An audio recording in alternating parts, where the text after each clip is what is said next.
Hello guys, welcome back to my new mini vlog. तर मित्रांनो, आज आहे आपला गणपती डेकोरेशनचा दुसरा दिवस. आता मी तुम्हाला दाखवतो आज आम्ही काय काय करणार आहे. करायला गेलतो तेव्हा स्प्रे पेंट घेतलेला आणि त्रिशूळ मिळाला आम्हाला. तर आता त्याला आम्ही स्प्रे करतोय, त्याच्यावरती थोडीशी चमकी टाकणार म्हणून ते अजून जरा शाईन करेल.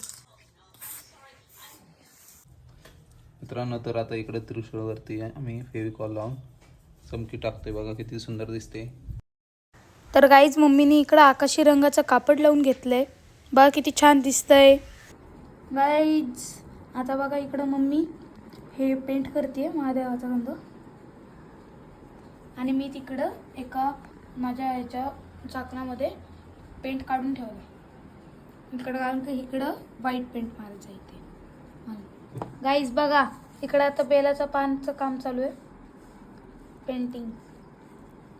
मी ह्याच्यासाठी डार्क ग्रीन कलर घेतलाय कॅमलचा. तुम्ही कोणतं पण प्रेफर करू शकता. तर गाईज बघा, आता इकडं मम्मीने बेलाच्या पानाला पेंट केलंय. असं रिअलिस्टिकच वाटतंय ना गाईज पान. तर मित्रांनो, तुम्ही बघितलंच असं ना आजच्या पार्टमध्ये. आज आम्ही जे त्रिशूळ होतं त्याला चमकी वगैरे लावून त्याला शाईन दिलं. नंतर महादेवाची पिंडाला गंध होता महादेवाचा, तो पण केला. मित्रांनो, जर तुम्हाला आजचा मिनी ब्लॉग आवडला असेल तर लाईक, सबस्क्राईब अँड शेअर. तोपर्यंत भेटतो मी थर्ड पार्टमध्ये. तोपर्यंत बाय.